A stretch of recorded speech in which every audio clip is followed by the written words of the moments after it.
everybody, and happy Friday. Congratulations, we all made it. Welcome to the Tip-Off, the show that sets the stage for all the most important news, daily fantasy plays, and bets on tonight's 7-game NBA slate and 14-game MLB slate. I'm your host, Kayla Knierim. Joining me today, we've got yet again Chris Spags, Ben Rasa. Fellas, how we doing on this Fab Friday? It is a Fab Friday. I'm happy. I feel like we had a pretty good show yesterday. I know we're going to talk a little bit about that. I had some good NBA GPP lineups yesterday that not quite good enough to win it all, but good enough to finish in the top 20. And sure, you don't get that $100,000, but you get $500 and a real sense of self-worth. So that's what I'm riding high on today. And I know Ben can relate very much based on our pre-show conversation. Yeah. You take the positive spin on that. That is the word. Like, it's nice to be close, but it's actually just an awful feeling. You're so close to, like you said, 100K, and they give you a double-A Trash Pandas uniform and $500 gift certificate. It's quite tilting. So close, but so far. But no, yesterday was a good show. I felt like we're on top of things, and now we get to close out the weekend in style here. Absolutely. Do you guys have any big plans for the weekend? No, lacrosse and UFC gambling, which is a dangerous combination.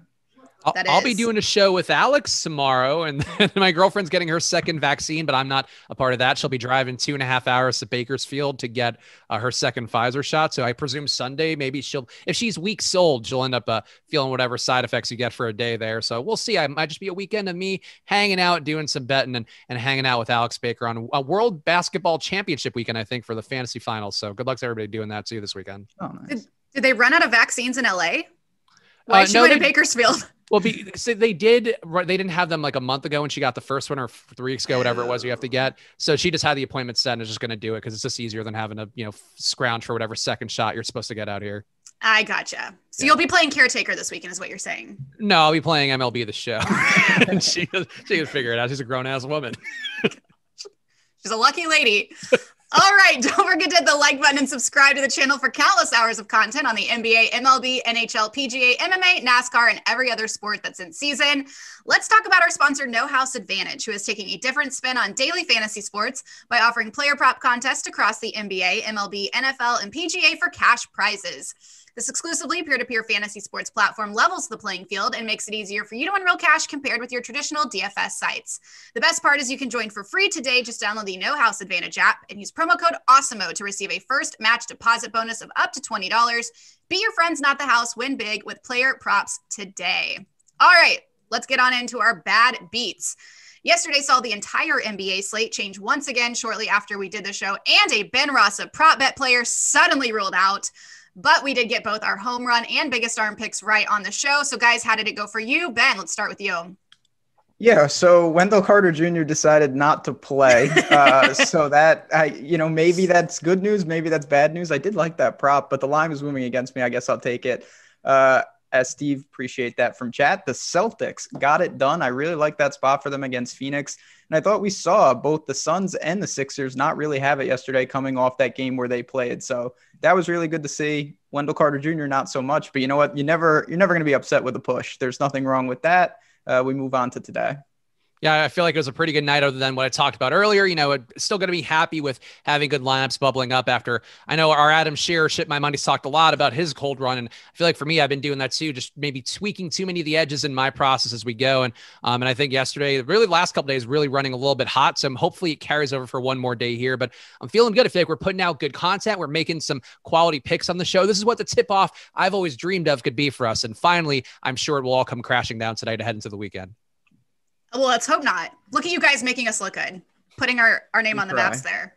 You're right there with us, Kayla. You're part of the morale. You're contributing all of the advanced analytics between the shows. Kayla just texting us all day being like, have you seen the usage rate for Jason Tatum lately? And then Ben's like, oh, I should pick Boston to win this game. It's all part of the team effort we have here.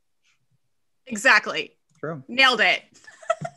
All right, let's get into our NBA news. Jaylen Brown will be out again for Boston, with Kemba Walker joining him on the sidelines, while Evan Fournier is expected to return. Spags, how did the Celtics look with all these moving pieces versus Brooklyn? So I think the one guy who jumps out is going to be Jason Tatum for a lot of people. And I think that makes sense. He's going to get more usage. He also has been assisting pretty well. The usage rate for him in court time just without Jaylen Brown's around 32%. I think for me, that's going to be getting enough to get him in my projections where he needs to be. I don't want to get too greedy with trying to pop up the numbers too much for Jason Tatum on a back-to-back, playing against Brooklyn too. So some ways this can get weird, but Tatum's obvious beneficiary. I think Marcus Smart as well. But the guy that I'm really looking at today is Tristan Thompson. I think at his price point, he offers a pretty good upside. And there's going to be more rebounds to go around from Jaylen Brown not being out there again, as well as not having Kemba out there for a little more usage that could go his way. So I think Tristan Thompson, if there's another center play that opens up, that's fantastic value. I think Clint Capella gets ruled out. He's currently questionable. Maybe that changes the situation. But to me right now, Jason Tatum and I think Tristan Thompson are the guys that I'll get the most of here just because enough bodies left behind, and that opens up opportunity directly for those two guys. Yeah, interesting spot. Celtics, back-to-back 5.5-point dogs on the road here, but there are some pieces to like. Obviously, Tatum is going to be the one that most people gravitate towards, and it's probably warranted. If they do win this game or even keep it close, he's going to have to be busy, kind of how we talked about him and Kemba having to carry the load, and now we don't have it, Kemba. Marcus Smart, and yeah, I'll echo Tristan Thompson. Nothing wrong with that on the inside. If he pushes, and we have him projected just basically at 30 minutes, if he gets that opportunity, he'll have a shot for a double-double. He should dominate on the glass. So you look at this spot, sub 5K at 4,900, I don't mind it. So even though Boston's certainly not at full strength, there are some pieces here kind of at every price point, whether you want to pay all the way up with Tatum or you want to go to the mid-range with a guy like Tristan Thompson. Kevin Durant is questionable to return for Brooklyn in that same game after he sustained a thigh contusion last time out. Ben, how does his potential availability affect things for the Nets? So on the court, obviously, I'm sure they're eager to get him back just because they're a much more dangerous team. But for DFS, it makes it very difficult. I'm not going to take it as far as Anthony Davis yesterday, where we saw him work back and he was non-playable, but it just kind of made it very difficult to get to the Lakers. There is an element of that, though, with him there. I mean, I know Harden's not playing, but Kyrie, I think it's a little tougher to pay north of 10K. And then you look at the remaining Nets. It's tough when you have two alphas in there around them. So I don't know if I would go to Durant individually just because the minutes probably aren't all the way revved up, but he makes it tough. And going against Boston, I think I probably overrate them in general. I think they're a better team, and they are playing really well. They are the hottest team in the league right now. I think it's a difficult spot. So that's one I'll probably take a wait and see approach on. Yeah, I think in this situation, Kevin Durant projected for 28 minutes from Awesemo today. That to me makes him look unplayable. This price tag on DraftKings in particular, but FanDuel too. I don't know that I would get there. And Kyrie is priced for not having Kevin Durant and James Harden in the lineup for a lot of these games recently. And that's something we talk about a good amount on the show, that you're paying a price tag for a situation that he's not currently in. I think Kyrie can have tournament upside, but you could pay a little bit more and get to Russell Westbrook in a spot that looks really good for him today. You could also get to Steph Curry, try to target his bounce back day, even though maybe he does miss a lot of shots again, doesn't quite get there, still has the upside to break a slate. So I think it's tough to get to anybody on Brooklyn. It wouldn't shock me if somebody here just beats the projection in a way that is helpful. But I think just on a pure median projection level, it's really hard to see getting to either of these guys at any sort of volume. Trae Young will be out for at least the next few games for Atlanta thanks to an ankle sprain. Spags, who stands to benefit versus a tough Heat tonight? So I think there are a couple guys that benefit on a prop betting level, but the main guy who's going to benefit for DFS is going to be Brandon Goodwin. And there comes a little more risk to him because you do have Lou Williams in there playing more minutes. You have Kevin Huerter who's been playing basically some backup point guard recently. Maybe he takes a bit more away from Goodwin than he has in some other spots where Goodwin has picked up the minutes, but also played alongside Huerter. I think that's a bit of a risk, but I do think Brandon Goodwin, a lock cash gameplay today on DraftKings in particular. And I would say really still a guy that for tournaments should be really good. But this is a spot to me with Atlanta where I'm curious to see if Clint Capella gets ruled in or out. I know this is one that we didn't have on the run sheet here for Kayla to mention, but it was one that I saw before the show that he's questionable now. And if you get the value here, I think maybe if Capella's out, you could see more run for Goodwin, just because why would you play Goodwin and Onyeka Okongwu a little bit more, whatever else you have as the young big man and Nathan Hunter. I think that to me is one way it could get a little bit different. But right now to me, it just seems like Goodwin's the most obvious beneficiary at a price tag that actually allows him some upside. What can you say? A cash game lock. The minutes are going to be there. The price is ridiculous. It's not the best thing to see that he's going to be the highest owned player on the slate, but sometimes you can work around that. It's for good reason. And on a 7-game slate here, it's not going to be where he's 60% owned or something egregious. He'll be very popular, of course, but there's still so much you can do. It allows you to pay for one of the many 10K plus options tonight. So there's a reason for that. And with this price point, even if he's not efficient, it's hard to imagine that it really goes south. So I look at it. We'll have to see the status on Capella. There's some other things in this game, I think, from the betting side that maybe are impacted, but regardless of that, The Hawks are somewhat sizable dogs at home. Brandon Goodwin firmly in play in all formats. Kawhi Leonard will be out again in a very high upside situation for Paul George versus Houston. Ben, do you see PG or any other Clippers as a core play on tonight's slate? So I do see Paul George firmly in play. They're a big 10-point favorite on the road here against Houston, who's, again, if relegation was a thing, we would be talking a lot more about the Rockets each and every night. But the weird thing about the Clippers is after you go to PG, I don't know where else you could really go. You've got Zubac and a couple other guys, but the minutes are very dispersed. They run a pretty deep rotation. There's a lot of guys that I think will have minutes in the mid-20s. Then you've got Paul George. In this game, that's assuming, there's normal rotations without blowout risk. So it's one of those situations, obviously, against Houston. It's a very good opportunity, and I don't mind going to Paul George and hoping the game stays somewhat in contact. But after that, unless I'm missing something, Spags, I'm not really into any of the other Clippers despite the matchup. Yeah, I think it's a spot really where for Luke Kennard and even a Marcus Morris, I think normally you want to see both Paul George and Kawhi out for those guys to have the upside. And I think especially where Kennard is priced up a bunch for that previous game that they had with no Paul George and Kawhi. Kennard went crazy in that one. Now he's not a value play, and that's going to make it tough to get to him where he doesn't really benefit that much when you have one of these guys in. And Paul George is going to be in. I agree. I think Paul George to me is the one that takes the big jump upwards. He looks appealing. I think you can make a case for Ivica Zubac, though I don't have the most confidence there. I think they're going to be better center plays. I'd rather get to a Tristan Thompson than him right now.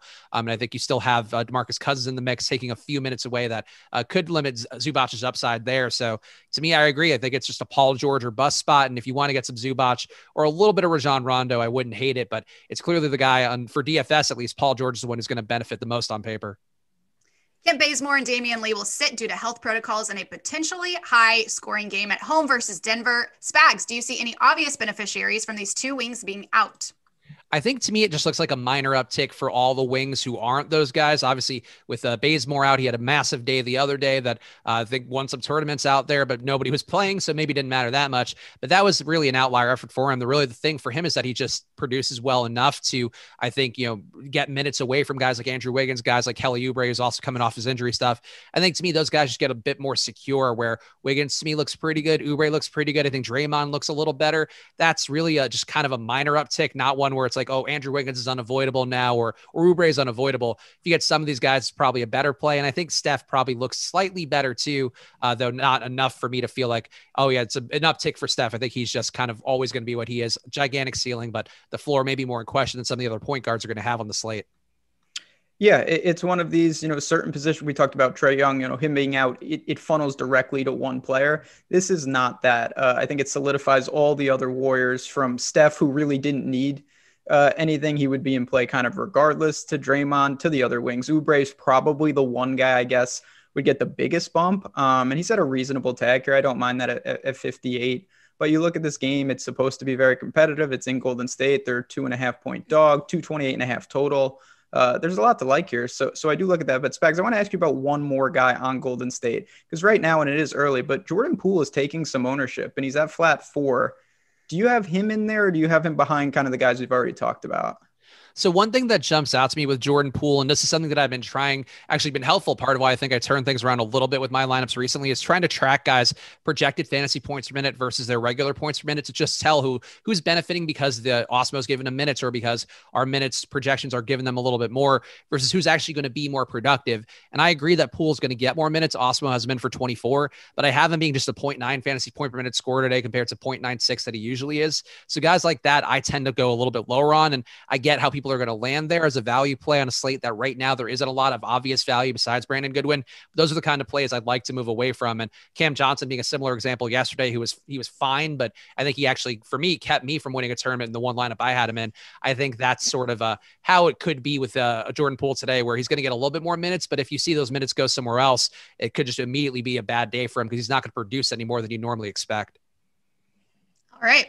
Jonas Valanciunas will be out again for Memphis, while Jaren Jackson made his debut last game with a huge 33-point fantasy points in 18 minutes. Ben, how are you handling J-Val's absence and Jaren Jackson back in the mix? Yeah, so again, this is another one of these situations, Jackson being back, he looked fantastic, but he's got a hard cap right now. And that's not just going to be one game, oh, he's good, and let's let him loose. He's coming back from an injury and it's a knee. That's something they're going to be careful with. So it's going to be another situation where I don't think he's playable, but as his usage and role increases, it makes it tough. Even with Joval out, you look at someone like Tillman, it's not that you can't get to him, but it is a more narrow path. And then you've got Ja, who always has a ceiling, and I do think he slightly benefits from this, and he's at a reasonable price tag in a competitive game. This is a good one against Portland. Portland 4-point home favorites, 232.5, so it could be a little up and down. I don't mind getting to Ja directly, but I look at the rest of the Grizzlies. Jackson kind of muddies the water in the front court, and the wings, there's just so many guys. It's been like that all year. I don't see a ton standing out.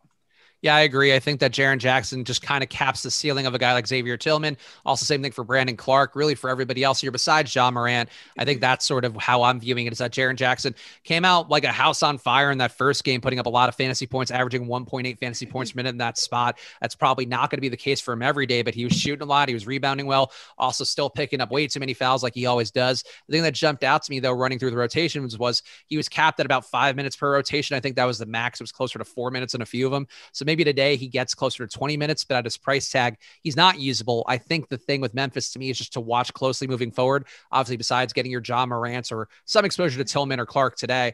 But I think in the next few games, you're going to see Jackson's price come down a little bit and see those minutes start to come up. And I think that's where you're paying the most attention to the spot that Jackson can have a gigantic upside, even if Joe Val's back in there. And I think you just want to wait until those minutes get somewhere usable, because right now you can't pay that price tag with where he is in terms of his minutes and all that. And that will do it for our NBA news. Fans, don't forget to get access to all the great Awesemo Plus tools and content for nearly every DFS sport out there with an Awesemo Plus weekly pass for $29.95. This includes full access to all the premium content and tools on Awesemo.com, including player projections, ownership projections, our premium Slack channel, lineup builder, and much more. We also have a special MMA deal running for UFC 261 on April 24th. Get 50% off your first month of Awesemo Plus MMA when you use promo code UFC 261. That's $14.98 for 30 days of Awesemo Plus MMA, which includes our fighter projections, ownership projections, and our top fighters tools, which compares projected ownership with the chances of any fighter being one of the top fighters. This offer is again valid through Saturday, April 24th. Stop guessing, start winning. Join Awesemo Plus today. Guys, forgot to give you a natural gas leak update, but here I am. So I guess all is well. Oh, is that the entire update? Yeah, I thought there was like, a story. This happened, and it was just you were okay, and there was no issue, like we all said. Exactly. Yes. Okay. I don't even think it was like anywhere close to me. But the fact, Spags, that you didn't get it is weird because everyone else in Southern California did. They just knew that I'd be like, natural gas leak, yeah, right, and just do a jerk off motion, and so they just want to be shamed like that in response. But yeah, I don't know. I wasn't downtown. Downtown, obviously, we have our own issues going on here. We don't have your gas leak issues. Get your gas under control, Kayla. I mean, fabulous. Thanks for that. Okay, moving on to our one-on-one. In these battles between stars, which player would you rather have in NBA DFS or prop bets tonight? We've got Russell Westbrook returning to OKC. Ugh, it hurts my heart.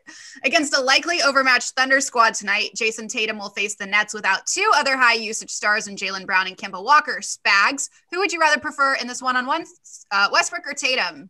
For me, I think it's got to be Westbrook, and I like Westbrook in the spot a lot. One thing that jumps out to me, too, is the Thunder, with the guys that they've had out of the rotation, starting to play a little faster. They're now a top 7 team in pace in the league, which I think not something you expect in addition to them. And defensively, they've hung in there, but they're not a good defensive team. So I do think that, to me, is going to be the difference maker where, Russ is going to not have anybody out in the team. I guess Rui Hachimura being out somewhat of a benefit, but Raul Neto, I think, takes enough away from him that maybe not the best thing to have Rui out of the lineup and have Raul Neto picking up a bunch of minutes instead. But I think with Tatum, he's getting the benefit of having guys out, but he just doesn't have the same minute per minute upside that Russell Westbrook has playing against an overmatched team, playing too, maybe with some degree of emotion at OKC, I think, instead of just playing OKC. So I think in this spot, I would want to favor Westbrook by a good margin. No issue with Tatum at all today, but Westbrook to me, I think, has the potential to put up an 80 fantasy point day, and it wouldn't shock me one bit. Yeah, nothing against Tatum, but it's Westbrook. He's a favorite now every night for a triple-double. And when you're doing that, it's hard to really screw it up. His floor is so high. And honestly, you can just go to the prop market, and it kind of confirms this. Go to points, rebounds, assists. Westbrook's sitting over under 48.5, which is just absolutely ridiculous. Tatum, very respectable at 42.5. So right there, it's showing you a gap. And of course, there's other factors of how you can get fantasy points, but that's going to be the majority of them for both. And you look at this matchup, even as sizable favorites, Westbrook should do enough. He had 17 assists in the game they just played a couple days ago. I look for him to just continue the same thing. So Russ is going to be very busy tonight. He's the highest projected player in Awesemo's projections, and I think that's warranted. Bam is expected to play tonight versus Atlanta. He'll go against Clint Capella, a player who could be affected by Trae Young hitting the injured list. So Ben, which big looks better in this one-on-one, Bam or Capella? So if Capella sits, it's going to be Bam. That's for sure. But even if Capella plays, I'm going to stick to the Miami side. I respect their defense a little more than Atlanta's, and I do like Bam. It's not a spot, I'll be honest, that I'm looking to really target to either of these guys, but I just look at this situation in Miami on the road. I do kind of like them in the game. They're sitting in that 5.5, 6 point favorite range. And I think Bam on the inside can have his way. So of course we have to see what the status is of Capella. I will say anytime you're sporting the Q tag, if you do get ruled in, it will probably wash away a lot of that ownership if we had no news on him. So there is that factor, but overall, just looking at this, I am going to side with the Heat and with Bam. Yeah, I think I would go Bam's way too. Capella, Capella's one of those guys I've had a hard time projecting correctly all year long because I have him with a 26% rebound rate, which is what he's basically been putting up every single game. And yet somehow he continues to beat projections, even when accounting for that's what he's been. And that's what I would have for him. He just continues to just be amazing every time out. And I don't know how to quantify it. It kind of reminds me of Isaiah Stewart, who had something of a come down game yesterday where these guys can be amazing, but sudden times the rebounds just don't get completely onerous and they don't add 3 blocks and 2 steals. And then you just end up with a middling day. And I think that's what I would expect from Capella, where if there is going to be any ownership going in because people think he'll benefit for not having Trae Young, I don't think it's a great thing to not have Trae Young, a guy who sets him up for some easy alley-oops, also gives him some Carmelo assists, bounces off the rim that he can turn into his own buckets. So in this spot, I think it's Bam Adebayo. And if people wanted to chase Capella, I wish that he didn't have the Q tag today because I think the ownership would get higher. And I think it's just not the right play. I think Bam at cheaper is going to be the move. Paul George will be without Kawhi Leonard tonight in his matchup versus Houston. John Wall will be without Kevin Porter Jr. on his side at a lower price point. So Spags, who appeals more in this one-on-one, Paul George or John Wall? I think they both look pretty good tonight, but I have to go Paul George's way. Just the upside's been there. We've seen him score 60 fantasy points in a game without Kawhi fairly recently. And I think that's sort of what I wouldn't say you can have as a median projection. It's probably not the most likely outcome, but definitely in the range of outcomes, especially if Wall has an outlier day. So I would favor Paul George. I do think the idea of trying to pair Paul George and John Wall in some lineups, maybe putting them in a group and giving a 10% boost to Wall in lineups where you have Paul George, not the craziest move, because I think those guys are sort of the ones who are going to have the production this game were to stay competitive, driving a lot of those things. But I think it has to be Paul George because having Kawhi out's a really big deal, whereas having Kevin Porter out's a value add for John Wall, but it's not a gigantic deal like a guy like Kawhi who just dominates every single possession. Yeah, no doubt. Certainly, if one of them gets there and the game stays close, there is some correlation. But I'm going to do the same thing I did with Tatum and with Westbrook. You go to points, rebounds, assists. John Wall sitting at 32.5. Paul George is already at 41.5. So that's a pretty sizable gap. And now there is a price difference. There's no doubt. But as more and more injuries, which inevitably happens every day, there'll be more value besides Goodwin out there. I think you can comfortably get to Paul George and a second, top tier player. Whereas John Wall is not really a luxury spend, but at the same time, I think there's a lot of ways where he just has a middling game where Paul George is really the clipper that you want to target tonight. All righty. Exciting news, fellow DFSers. We are starting an Awesemo Hall of Fame. So we want to reward you guys for listening to our incredible advice, not mine, obviously, Ben, Spags, and everyone else here at Awesemo, and using our state-of-the-art tools. So Tyler's going to, I think, put some graphics on the screen. Here is how you can be a part of the Hall of Fame. Step 1, you just download the Awesemo logo from awesemo.com/avatar.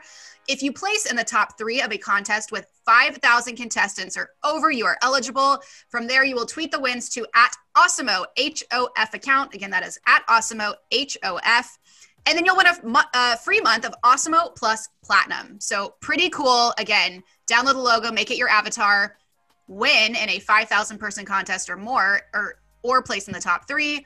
Tweet us @Awesemo HOF and win a free month of Awesemo Plus Platinum. Pretty cool. We love to see the successes of our Awesemo Plus members. If you do happen to have a big night in DFS using our tools, advice, or content, give us a shout out. We want to know on Twitter by tagging any of our hosts or the @Awesemo handles. We will be sure to retweet it from our @Awesemo HOF account, where we compile winning screenshots, shout outs from the Awesemo Plus community.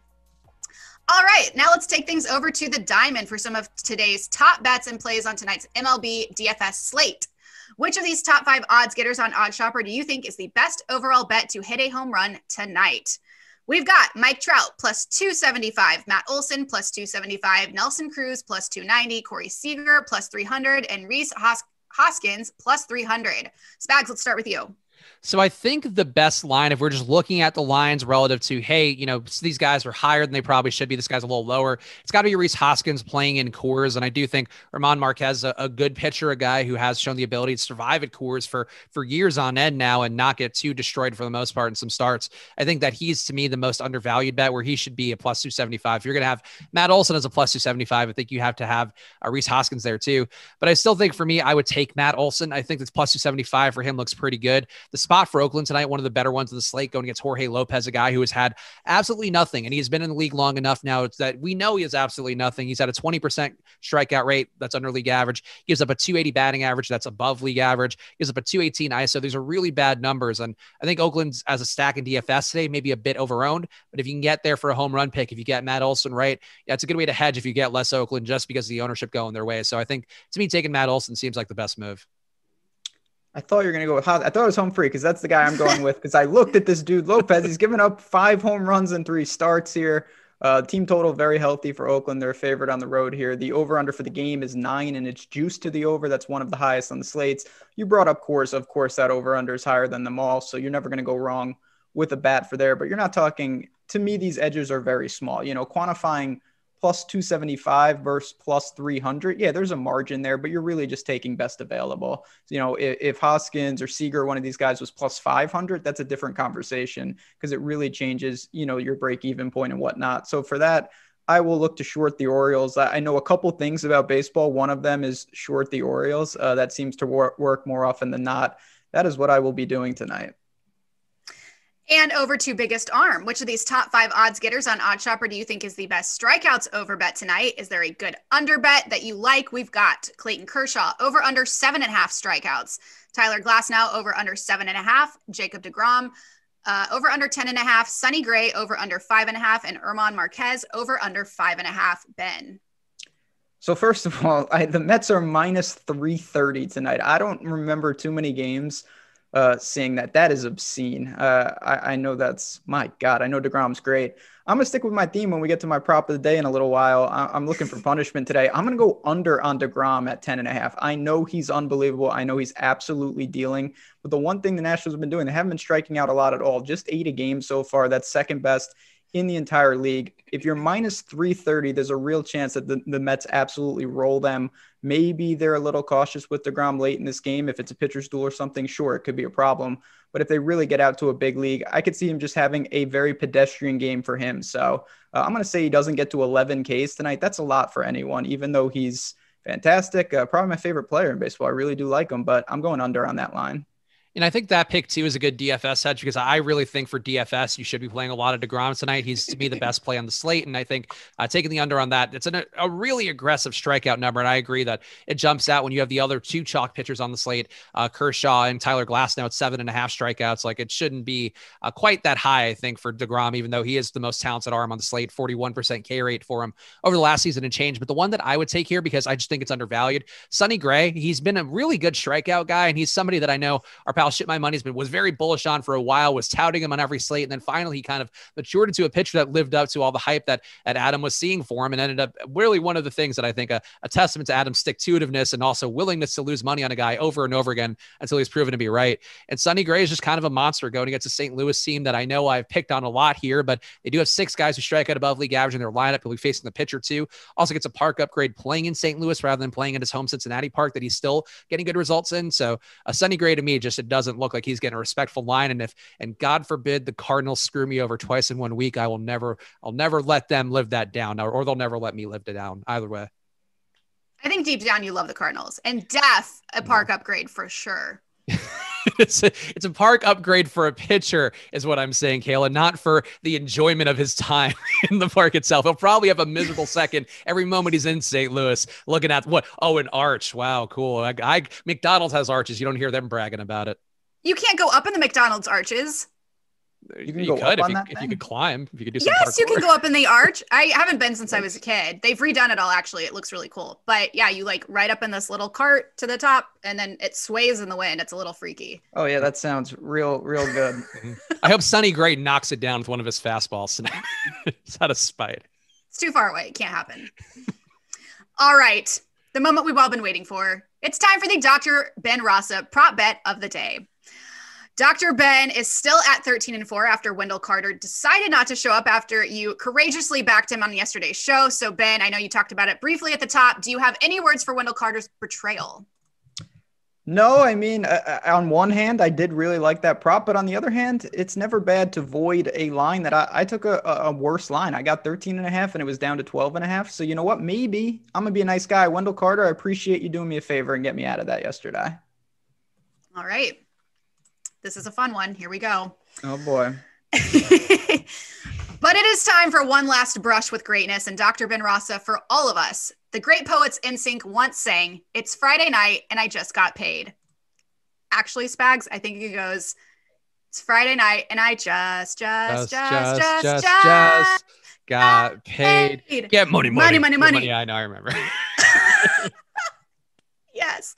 Anyway, but today is not our payday, Ben. So we'll need you to provide us with one more winner to close out the week. After Wendell Carter left us all at the altar yesterday, let us find love in a hopeful place, Dr. Ben Rasa. What is your prop bet of the day? So this is going to be a fun one, or maybe not. I'm going to go, and I have people are going to have a strong reaction to this. I am going to Steph Curry, and I'm going under 5.5 3-pointers tonight. And that is the reaction of something that you could get very punished. Business. Yeah, it could be bad, but you know what? Let's dig into the numbers a little. I'm just going to take April because he's been on a historic run. He's averaging like 38 or 39 points per game in April. He's been absolutely insane from three. He's taking like 14.5 a game. He's shooting 47% from three. So you see all that and you think, oh my God, he must be clearing this prop every time. They've played 11 games in April. He's gone over 5 threes 5 times. So 5 out of 11, just under half. That's extremely impressive. There's no doubt about it, but it's not like he's crushing this prop. And I don't care. Steph Curry is amazing. No one's going to shoot 47% like this from three. So even riding this unsustainable pace, he's clearing this prop less than 50% of the time. I know it's a small sample size. So I just look at that. He crashed down to earth in the last game. I'm not saying that means much. It's just a product of these lines are going to be inflated because of this run. So I look at it, even if he continues to shoot like this, it looks like I'm in a pseudo toss-up. The line that I'm getting is minus 113. So I'm not paying a lot of juice on this under. It's kind of correlated to a coin flip. And I just look at it when the shooting comes down, if the volume comes down a little bit, I think I have the advantage. So I'm going to look to take the possibly inflated line. And the last thing that I'm going to point out, and we've talked about this before, Spags, when you bet a prop, if he hits 6 threes tonight, I lose. If he hits 16 threes tonight, I lose. I don't lose more. It's just the same bet. And we've looked what Steph has done. He's had double-digit 3-pointers in 4 games during this stretch. That's the same as hitting 6. So when he gets going, he's absolutely unstoppable. And I could lose this prop by multiple threes, but I don't care about that. I think the median outcome is in my favor here. And that's the stance that I'm going with. So you're going to get, this is dangerously aggressive. This is going up on the arch and swaying in that little whatever you just described. Are you coming with me here or am I flying solo? I'm with you on this one. I've projected for just over 4 3-pointers today. The one thing that gives me some degree of pause is that Denver does allow a few more just 3-point attempts per game. They give up, let's see, about 10% more, 5% more threes, 16% more corner threes. That's not something that affects Steph too much.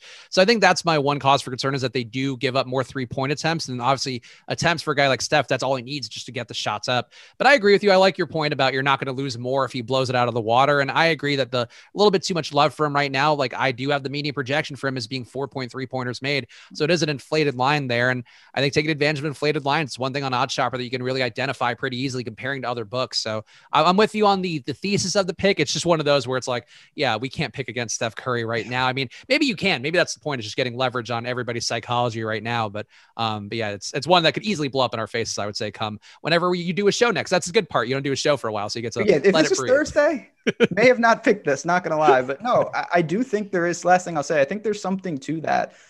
You have to be willing to embrace that. And sometimes you're going to look stupid. Like Steph, if he hits 11 threes tonight, it's like, oh my God, that wasn't even close. But you have to step back and remember that counts the same as if he hits 6. It really does. And I think so often in these situations. People are worried about the ceiling, and that's really irrelevant. You're just talking about what is the likelihood of him hitting more than 5.5. And to me, that is not going to correlate to a -113 that I'm getting. I would take that line up to like -135-ish. It's not there, so you don't need to worry about that. But the way I've evaluated this and run the numbers, I see a value there.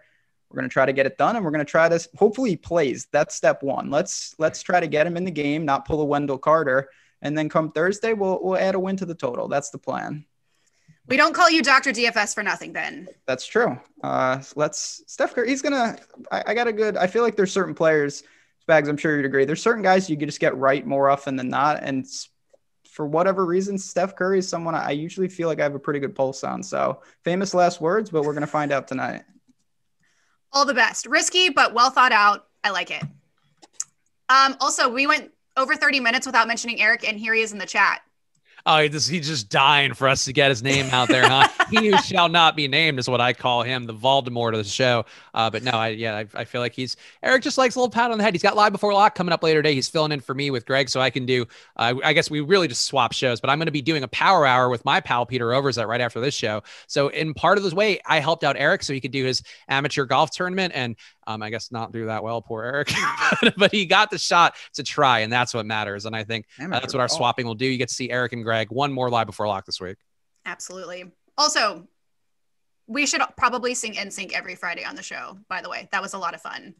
I don't know that I have that many in my repertoire. It's like, but that's definitely the No Strings Attached album is one that I do remember very vividly due to the time in my life it was. And, I feel like at that point I was an aspiring boy band member, probably on some level, even though I couldn't sing or dance or do really anything of note.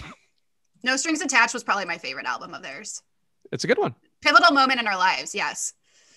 Actually, though, if we're talking boy bands, I think mine was definitely Hanson. Okay. I mean, I liked how they looked like girls. I feel like that was a confusing thing for any adolescent boy when they were coming around. But yeah, I don't hate the look. If they were ahead of their time in some ways with the effeminate dude look, I feel like that was sort of that was yet to come to be the full wave after they probably blazed that trail. They were from Tulsa, I was like 2 hours away. They were more, close in proximity to me, I guess. So maybe that was it. Oh, the Aryan babies you two would have had, or you and any of the brothers, I suppose, would have had. But really important question for both of you. Were you team NSYNC or B Street? Team NSYNC. You notice why I haven't chimed in, because this is like you guys are speaking a second language. So uncomfortable. I don't even know what we're talking about. I think I have to say NSYNC because I don't even know what the other Backstreet Boys. Oh, okay. I don't know the lingo. If you would have said that, I think I'm team Backstreet Boys now, even though I didn't know their secret code. Also, Colin in the YouTube chat pointing out a thing that I also find near and dear to my heart. Catfish Lance Bass on Netflix's The Circle. That's a show that we started watching in this house recently. I guess my girlfriend liked the previous seasons, and much better reality show than I would have thought. Very entertaining. They release 4 episodes every Wednesday and highest recommendations, and they do have somebody pretending to be Lance Bass on the show. I don't even know what that is. I'm out of the loop. It's a show based on it's a game show where the winner gets $100,000, a reality game show, but they all have to pretend to either they could be themselves or they could be a catfish pretending to be somebody else in this fake social media network thing. It's like, it sounds complicated. It's not quite that complicated. And it's definitely a little bit put on, but it's very entertaining. I think a good couple show watch, good compromise show watch when you don't care for your girlfriend after she gets her second Pfizer shot. Noted. I think we need to die down on the catfishing, not encourage it. Hey, if it's part of the gamesmanship, I think it's like Survivor, where the initial seasons were all about lying and getting your alliances going and all that. I think The Circle is about you just lying and pretending to be somebody else, and maybe you'll be more popular as a result. So that's probably not the best lesson, I guess, to teach the kids. Spags, you never gave us your NSYNC or Backstreet Boys. Oh, it's NSYNC. I think the Backstreet Boys to me were a little bit, I would say, before my time, but definitely I hadn't gotten comfortable with the idea of boy bands until NSYNC, and just more talented. I think you should look at the output there. If we're to make it in DFS terms, Justin Timberlake is the Russell Westbrook of the boy band slate, and he would be 11K every single night. So you got to take that guy. You got him at cheap at that point. We didn't even know his full potential. All right. It was not before your time. They were on the same time as NSYNC. Well, no, before my time, as a teenage boy or whatever, or a slightly before teenage boy, I wasn't Backstreet Boys are really cool, but NSYNC was enough of a crossover with my friends where I was like, okay, I can get into this a little bit more. Ben hates us. No, I'm trying to think what I was doing during this time. we're similar ages. I was just like, I'm trying to relate it to like Carmelo at Syracuse. Like I'm going back to college basketball. I was gambling at this time. No surprise. I didn't get into the boy band phase. I'm not gonna lie, but I respect. It was like mid 90s, I think, was where like I feel like it's 97. Early- like Jay-Z was late- around the same time. No, it was like late 90s, early 2000s. Really? And I might just be Yes. misremembering the time entirely. I feel like to me it feels like middle school, but I guess it must have been high school then. Millennium album was probably like around 2001. I'm actually Team B Street. I loved Backstreet Boys. Nah, I admire their ability to squeeze a buck out of their careers as much. Still touring to this day. Oh, yeah. But yeah, no, that's the instinct. Clearly more talented, I guess. Well, anyway, I could debate this for hours, but we should talk some sports, I guess. We should get back to the NBA for our No House Advantage prop or not. Here are some of No House Advantage's props of the day for key players. So guys, do you like the over or under on them, and how many points would you assign? First up, we've got Jason Tatum, over under 35.5 points plus rebounds. Ben. So this is one, we talked a little about Tatum earlier in the show. I think everything is set up for him to really excel tonight. And I think that's obviously going to correlate here. So I'm going to lean to the over. He's someone, I don't like him as much as Westbrook, but at No House Advantage, you're just evaluating the prop straight up. There's no opportunity cost to taking that. It's just where you rank it. So for that, even in a matchup here with the Nets, he's going to be tasked to do it all. I'm going to go over here with Tatum. Yeah, I'm also going to take the over here. I haven't adjusted for the rates for Tatum with the on-off court data with him and Jaylen Brown and Kemba Walker being an off. And I already have them being projected over 35 points plus rebounds. And that's sort of part of my process where because of the projections I make, it sort of reassigns the leftover rebounds and points to people. And it usually doesn't mean a guy like Tatum at his price point would come up as being that viable. I usually need to show that, hey, he gets more usage, gets more of that. He's already there for me. So I think that bodes well for him today. Obviously, this is just a very specific way of referring to it that only relates to me, but that is just part of the process that I think everybody needs to have for themselves. And that's part of my process, identifying Jason Tatum as a good prop bet on No House Advantage and also very good DFS play today as well. Next, we've got Marcus Smart, over under 4.5 assists. Spags. This is one of those things where I put this in the run sheet today, just kind of prove a point, and not even prove a point, but just to sort of elaborate, where the Jason Tatum prop, according to Awesemo, was not one of the best ones on the books by any stretch, but this Marcus Smart prop looks infinitely better. I believe Awesemo had it as being a 75% chance. I'm actually going to refresh to make sure I have the most recent numbers here, but has a very high probability chance of being one of the best over bets on the slate. And I think that's the advantage here of A, not only using Awesemo's No House Advantage projections, but B, just being aware of like the lines and all of that and how it goes where, yeah, like Jason Tatum's going to be a better play because there's no Jaylen Brown and no Kemba Walker out there, but Marcus Smart getting over the assist number of 4.5 for him, it's got an 85% chance of hitting, whereas the Tatum part, probably like a 60 or 70 at the most generous chance of hitting. So the Marcus Smart edges, I think, are sometimes ones that people overlook where I like the Tatum part too, but Marcus Smart going to benefit just as much, especially at a site like No House Advantage. And the other thing I think just in general, we're all guilty of this, is you tend to want to take props of the marquee players. So I think more people look to Tatum with these injuries and they say, oh, Tatum, he's the alpha, he's going to benefit the most. That may not necessarily be true. And when we look at the props, it's not true. Marcus Smart is getting the bigger boost to this static line here. So I think you get a double edge in the sense that you're getting a good opportunity, but you also, the public, I think they generally look to the superstar on the team and they think that that's the guy whose prop is more out of whack. And that's just not the case. So this is a situation, just to totally echo what you said, I'm in lockstep with that. And I think someone like Marcus Smart, it's not that they won't make the card, but you could push this towards the top of the list and feel very confident. All right. Last but not least, we've got Kevin Huerter, over under 17.5 points plus rebounds plus assists. Ben. So this is another one. Again, the key on No House Advantage is always to take advantage of missing personnel, particularly key guys. Trae Young not there. You're going to push over here. And this is one of the higher ones. Awesemo has this upwards of 76% to the over. And I think it's a pretty easy reason why everyone is going to have to step up. And the prop just can't reflect in the normal market. I say this every time, but it's worth repeating. The prop adjusts. When major news happens, the lines move. They can't do that at No House Advantage, and that's where your value is going to come in. Yeah, I think Ben pretty much nailed everything I have to say too. Huerter's going to benefit here, whether it be in picking up a start or him just getting more point guard minutes. Either way, Awesemo has been for 35 minutes today, and that feels a little bit lofty, but he's going to be seeing probably at least 30. I feel like even if you want to be more conservative than that, it's hard to argue that he's going to have a lot more upside just because not having Trae Young on the floor. So in this spot, to me, another prop that maybe people forget, they're going to focus more on the Brandon Goodwins of the world, the guy who isn't going to be a No House Advantage tonight. But you can go to a Kevin Huerter who's going to benefit, have that trickle down effect, and people just won't be paying enough attention. So that Marcus Smart, probably your 9, 8 pointers, if not 10 pointers tonight. And as always, friends, don't forget to play on No House Advantage, our sponsor, who is taking a different spin on daily fantasy sports by offering player prop contests across the NBA, MLB, NFL, and PGA for cash prizes. This exclusively peer-to-peer fantasy sports platform levels the playing field and makes it easier for you to win real cash compared with your traditional DFS sites. The best part is you can join for free today. Just download the No House Advantage app and use promo code Awesemo to receive a deposit bonus of up to $20 for new signups. Be your friends, not the house. Win big with player props today. It is now time for Good Dog, Bad Dog. Woof, woof. Tyler. Oh, because we can't hear the noise now. Oh, That's the can't. Oh my gosh. Okay. That's not Tyler's fault. I lied. In real life, there is no such thing as a bad dog. And betting in DFS, there are a lot of underdogs who may have no chance in their game. So who's a good dog to target tonight and who's a bad one? Spags, tell us about your good dog. My good dog, I think, is going to be, I know the bad dog. I feel like the good dog, I'm just checking my lines to see where it is. I think Memphis is going to be my good dog tonight. I think them getting Jaren Jackson, it's not the best thing for DFS. But Jaren Jackson came out like a man possessed, getting up shots, rebounding, again, fouling a little bit too much, which is one of his ongoing issues. It's always going to be there for him, but playing aggressive in a way that you want to see him playing aggressive.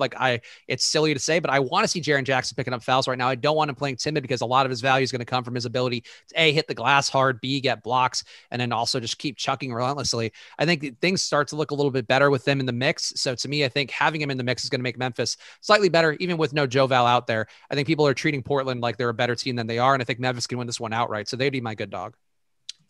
It's a process of elimination. I have to tell you here, I don't like a lot of dogs. You know, you look at the Rockets and the Thunder are gigantic dogs. I don't like them. The Cavs and the Hornets, I don't recognize that as a game. I don't like the Hawks. The Celtics are kind of interesting, but I'm not really looking to go there. And the Warriors and Nuggets is a very difficult game. So I look at, you mentioned Jackson being back, Grizzlies, Blazers. I think it's a very competitive game. And this line is moving the other way. So I haven't bet this, and it's a 10 p.m. Eastern tip. I may wait all the way and see if I can get like 4.5, maybe even wait during the game and jump on the Grizzlies if they start slow. To me, this is a back and forth type of game, you know, very healthy total. That's one that I do think you have a live dog there. Even if you don't want to take the points, you get upwards of plus 150 on that money line. Those are the type of games I like to target. And honestly, it's a product of the slate of games. In these 7 games, I don't see a lot of outright winners for the dogs tonight. All right, Ben, bad dog. Yeah, it's the rest of the slate. Yeah, I mean, who could I could, it's hard to watch when I say this now, the Rockets will win. The Rockets are just garbage. Even at home, even getting 10, I have no interest. I'm not saying I'm betting the Clippers, but at the same time, they've just been non-competitive. And there's been spots where I've looked to target them and they just have nothing. So we'll see what John Wall can do tonight, but I don't even care that Kawhi is sitting. Paul George and co, they have enough bodies for the Clippers. I think they win that kind of going away. Yeah, my bad dog is going to be Oklahoma City. I think it sort of gives me some pause because they are projected for 5.3 more points in their season scoring average today, which I think indicates that Vegas is at least buying in on them having some potential here. But I think their potential is really, hey, maybe this stays competitive until the start of the fourth quarter and we get one more Russell Westbrook stint where he just dominates again down the stretch, or even Beal too. Like really anybody here. Davis Bertans could go off today and it wouldn't be the most shocking because the Thunder at this point don't really care about it. But they do find ways to hang in games more than you would think and then ultimately lose in the end. They're not like I think Orlando being a team who just kind of gets steamrolled over and over again, doesn't want to win as well. The Thunder don't want to win, but they want their guys to be putting full effort in there. So I think in the spot they hang in, but ultimately end up getting put away pretty easily by Washington. Thanks. They're feisty. They're spry. They work hard, just like you, Kayla. It may not always be a victory, but the important thing is the effort we put in along the way. Do you think, Spags? That's super encouraging. Try your best. That's all we can have. Even though you fall short, at least you try. Yes, exactly. Great advice to us all. All right. Which player or game currently looks like a make or break spot to you on tonight's slate? Going back to you, Spags. I think for me, it's probably going to be some combination of Paul George and Russell Westbrook. And I guess the thing is I'm going to have to take some specious value that's going to be out there today. I know Raul Neto is a guy whose ownership has come up a bit. I'm not sure if I'll go there. Brandon Goodwin to me looks like the better value play to trust, but I'll be playing some questionable value that will hopefully we'll have some news that makes some value out there less questionable. But I think you have to get to some of those studs today in Westbrook and Paul George and Jason Tatum too. Like those 3 guys to be just finding ways to get to those guys in a good amount of lineups is going to be definitely going to be my approach tonight. So mine is easy. Steph Curry, when we've talked about this already, the ceiling that he possesses is absolutely dangerous. This could be over in the first quarter, and that's just something you have to live with. But He's the type of guy, anytime you take an aggressive stance, kind of even just to go back to baseball for a second, as Spags was talking about, even taking a stance against someone like DeGrom, when you're talking about top end talent, when you look to short them, it's not because you don't think that they're good. It's that you think that the public maybe is riding these streaks a little too hard, and the books have reflected that. So that's the guy that I hope they can keep in check. Obviously, as a Jokic MVP backer, I hope that the Nuggets can keep it going and we avoid Embiid kind of has cooled down after he missed that miraculous shot. So let's hope more of the same. That is the game that I want to see the most tonight, though. Nuggets Warriors. We also just got one news item that is pretty important 5 minutes ago. Kevin Durant was rolled out today. So that's a classic tip off here. We talk about something, then it completely changes by the end of the show. But Kyrie Irving, I think, much more in play than we talked about earlier, though still a little expensive.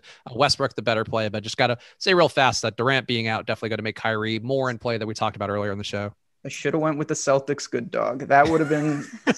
You can take it back. You can take it back. Well, yeah, I know. It's off the line, though. They pulled it, obviously. Yeah, that is huge news. Thank you for that breaking news, Spags. That's what I'm here for. And finally, in fade of the day, Ben, is there one game, player, or team that you anticipate you'll have a lot less interest in than the rest of the public?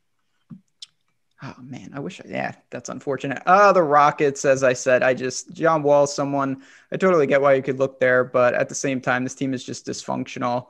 I already mentioned I may look to possibly, particularly if the Clippers somehow start slow, I will be betting them live. There's no doubt about it in my mind, just because I don't think that the Rockets can put together 4 competent quarters. I don't think there's a ton of risk on the DFS side. It's not like there's a lot of polarizing options for this Houston team. It's not like the chalk of Goodwin or someone along those lines on Boston, but that's one spot in the betting market that, if Houston really has a big game tonight, I could get into some trouble. I think my fade of the day is going to be Golden State. I feel like not just pinning along with Ben, even though I obviously want to support Ben here. We try the best we can to do that when we're on our shows together. But overall, the side just looks overowned to me. I think people are going to be reflecting a little bit too much on Bazemore and Lee being out, 2 guys who are productive. Bazemore, especially productive last time I was in there. But for the most part, you're expecting things to go more to Wiggins, to Oubre, to Draymond Green. And I think those guys should end up where they normally are today, whereas everybody's treating them like they're brand new men, about 20% ownership for I don't know, far too many Warriors on DraftKings today. I just don't think that's the move. They're fine plays, but people treating them like they're somehow value or something is not the move, I think, to make ownership wise. All right. Amazing stuff, as always, from you both. I know we did plugs at the beginning, but plug your stuff again at the end. Got 2 minutes to spare. Go for a spin. So I'll just be saying next week, assuming that I'm not thrown off the show for reasons unknown, and I would say that's doubtful at this point. Thursday, we're going to put some NFL draft in here. Friday, we're going to put some Kentucky Derby in here. So you're going to see some new segments popping up on the run sheet. I'm giving Spags a full week to marinate whatever goes on in that head of his, to put in some new reads, because the NFL draft and the Kentucky Derby, we are providing content here at Awesemo. So make sure to check that out. I will be doing a lot of it. Stay tuned. We've got you guys covered for all things Derby and all things NFL draft. And my plug would be tomorrow I'll be doing the deeper dive with Alex. Make sure, obviously, you're watching everything else tonight. The deeper dive and live before lock, going to be some good shows, including our pal Eric Lindquist and our other pal Greg Ehrenberg. So support both those shows very much. But watch Splash Play. That's my podcast, Peter Rovers, that we are doing an NFL mock draft power hour. We'll be drinking 1 shot of beer every minute. You don't have to watch it right now. Watch the MLB live before lock show, but watch this later on, because Pete and I will be doing some silly things. And if you think I'm unchained here, boy, watch me drinking too much Miller Lite and having to do riffs with Peter Overzet, and you will find things get even weirder. That's a plug if I've ever heard one. Yeah, that's a way to go out for Friday. Setting the bar, I guess, high, maybe, or low relative to my normal, how things are received around these parts. All right, that is going to do it for the tip-off this week. Thank you all, as always, for tuning in and contributing to the chat. Don't forget to hit the like button and subscribe. Thanks to Dr. Rasa and Chris Spags for their expertise this week. MLB Live Before Lock is coming your way next on a different stream. I'm Kayla Knierim. We'll see you guys next week on the tip-off.